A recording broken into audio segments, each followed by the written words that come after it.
It's a trip. It's got a funky beat, and I can bug out to it. Welcome to the Unapologetic Man podcast, the only podcast that's all about self-improvement, confidence, success, women, and being a man without making any apologies for it.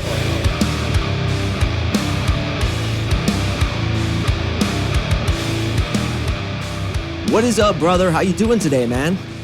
Oh, no shit? That girl from the other night? Yeah, dude, she was banging that brunette, right? Ooh, yeah, she was hot. So what happened, dude? No way. Yeah, man, sometimes when you get down there, it really just depends. I think it's a diet thing, you know? I think it's what she eats, and sometimes it's like putting your tongue on a battery, you know what I mean? Oh, yeah, that's usually a sign of a yeast infection. You may want to dip out of there. Did I ever tell you what my best friend's dad told me? He's like, yo, if you can't eat it, don't fuck it. Now, of course, he was a true douchebag. He was actually a biker. He was a pool hustler. And he used to say that, and we used to laugh so hard. But here's what you do, bro. You do the old karate chop maneuver. Have I told you that? No? Okay, here's what you do. Get your hand, right, when you're making out. And you're gonna kind of rub down there a little bit. Slap the karate chop in there, give it a couple rubs, and then kind of like itch your nose, right? And whilst you itch your nose, you give it a little sniff. Oh, you did that? You did it and it was good. Okay, but you get down there and the battery happened. Oh, and you hit it anyway, huh? Well, you didn't listen to the advice my best friend's dad told you. If you can't eat it, don't fuck it, old man. But look, you're so horny you'd fuck a snake if you could hold it straight. So I totally get it, bro. But listen, she was beautiful. So congratulations to you, man. I'm proud of you. Now, for the rest of you boys listening, you're wondering, why is it that assholes get girls? And yes, I may have been perceived as an asshole by you, especially some of you haters that listen. If you listen to that little intro part, I was joking, bro. Relax. Don't hyperextend your vagina. Don't get so pissed off you blow an O-ring when you listen to what I just said. Because listen, if you get pissed about what anybody says, it's you. It's not the person who said it. You're just hypersensitive, and really, they didn't make you pissed. You were pissed off already and just looking for a source of ignition to light the gasoline that was already there. So let it go, lighten up, it's no big deal. But why do assholes get girls? And what is it about being an unapologetic man versus being an asshole that is such an obvious difference, yet not obvious to everybody? Because oftentimes, as I hear from podcast listeners, you can feel like you're coming off as an asshole when you're simply trying to be unapologetic. So we're going to explore that today. So first of all, the reason assholes get girls is pretty simple. It's because they're not to be fucked with, right? They don't really care what you think of them. They follow their own lead. They only really care about their opinion of themselves. And that is ridiculously attractive to women. The problem, as many women listening can attest, is that they usually don't treat the woman very well. So we need to have that balance where we treat women well, we're very respectful, we're even chivalrous at times, but at the same time, we're not to be fucked with, which is basically being that unapologetic man. So it's pretty simple. Like, what's the difference between the two? Well, the difference is when you're an unapologetic man, you simply have boundaries and you express those boundaries without anger and without vengeance. When you're an asshole, you also show that you have boundaries, but you're kind of a dick about it. And you don't really take the other person's feelings into consideration before you act. And that, in my opinion, is the most glaring and obvious difference between the two, but there's subtleties as well, which we're going to get into in a second. But as you listen to this podcast, you realize, you know what? My opinion is the only one that matters. I need to be self-validated to be attractive to women. And if she says something, does something that I don't agree with, I'm willing to speak up and tell her. And I'm willing to do so in a way that doesn't express anger, doesn't try to get into an argument with her, doesn't make her try to feel bad, but instead it's simply expressing my point. Okay, so if she says that something you do is stupid, right? So for me, I don't drink alcohol. And a couple times throughout my life, and surprisingly not really many, a few girls have said that was pretty lame. They said that I was an idiot not to drink, and they were basically attacking me. So if I was an asshole, or more accurately, if I had a low sense of self-worth, if I was unconfident, I'd probably attack them back. And I'd say something like, dude, you're the one who has a vice. Like, why are you attacking me? Obviously, the reason you're attacking me is because you feel insecure about your own vices. So why don't you look at yourself rather than focusing on me? Now, occasionally I will do that, but there's a subtle difference between the asshole version and the unapologetic version. Okay, so the asshole version is really making her feel bad and using your power, using your frame, using your confidence as a man to belittle her a little bit. Whereas the unapologetic way is simply expressing why you do what you're doing. And most importantly, boys, there's absolutely no negative energy behind it. And you're not really trying to make her feel bad. You'll let her know that you're not buying into her frame. You'll let her know that she's not affecting you. And yes, maybe you'll even let her know that she's being a bit stupid, but you don't have any malicious energy behind it. Now, here's the thing about jerks that makes them fail inevitably with women. See, jerks can often get laid up front. They can often get a lot of attraction up front, and it works into that attraction principle of frame control that women are ridiculously attracted to. In fact, if I had to pick one thing that was the most important thing, it would be frame control. Leading the interaction, not caring what she thinks, speaking to her like she's a 12-year-old girl on your soccer team. Caveat, not condescending, but instead just leading her. Jerks have that dynamic, right? It works into their jerkiness, if you will.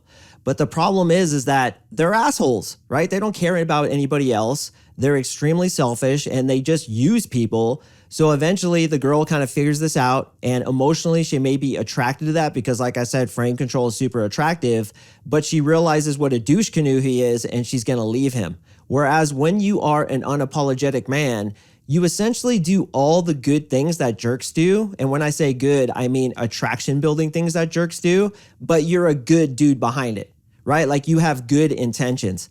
If you were doing drugs or you were about to get into a business partnership with a guy who I knew was unreliable, or you were doing something psychotic like cutting yourself or doing things that are obviously not good for your health, I can be disagreeable with you and be caring towards you at the same time. So when I disagree with the woman, I'm kind of like caring in the process, and I'm letting her know that her frame can't affect me, which shows that I am internally validated, and that is extremely unbelievably attractive. And many times when I reframe things, she actually laughs and she actually feels better from me disagreeing with her.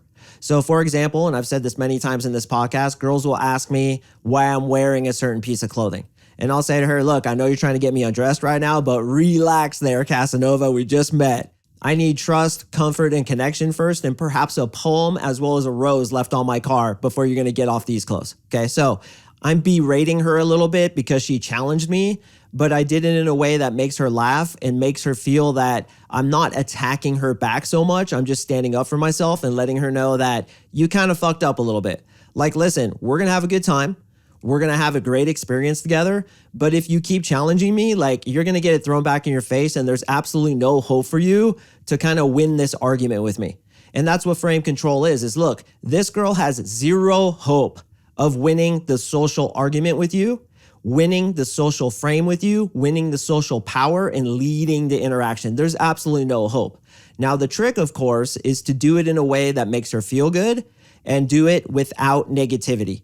And that's really the underlying energy behind being unapologetic versus being a jerk. Okay, the underlying energy when being unapologetic is I'm cool, I'm somewhat agreeable, but at the same time, I'm not agreeable. But there's absolutely no maliciousness. And in fact, I kind of care about you and I'm going to take care of you. Just shut the hell up and follow me and everything's going to work out for you, right? That kind of thing.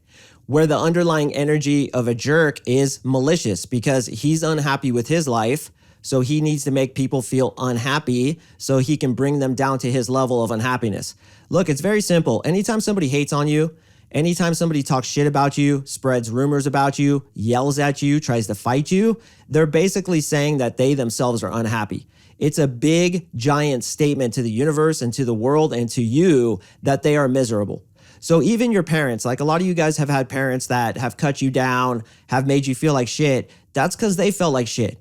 Nobody who feels good in himself would ever want anybody else to feel bad. In fact, when you feel good and you're truly happy and confident with yourself, you want other people to feel good.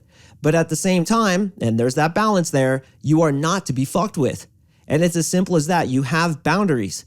And make no mistake, boys, women are there to test your boundaries. In fact, the only time she won't test your boundaries is when there's absolutely no doubt about the strength of your frame, which can be reached when you have a certain level of mastery in this game. And by the way, on Thursday, I'm dropping a podcast about the number one reason most of you guys suck with girls. And the one thing you're missing that you could go do right now to make yourself 10,000 times better, but most guys listening do not do, and this is the reason they suck with girls. If you do the simple one thing, you'll start getting girls like easily, super easily. I'm going to talk about that on Thursday. But back to my point, a girl will only not test your frame when A, she's absolutely sure that you have a super strong frame and there's no doubt whatsoever that you have a strong frame. And that's pretty rare for most dudes. You have to be like elite level, quote unquote, pickup artist guy to kind of get to that point where she doesn't even question it. She just goes along with you, goes into her feminine energy. The other time she won't test your frame is when she's not attracted. Absolutely not attracted. You've basically been friend zoned from the beginning. She's completely uninterested. So when we get frame checks, which once again is the girl being kind of bitchy, kind of challenging you, trying to make you jump through hoops, trying to make you do her favors or do something for her, that's because there's some attraction for you, but it's a little bit in doubt.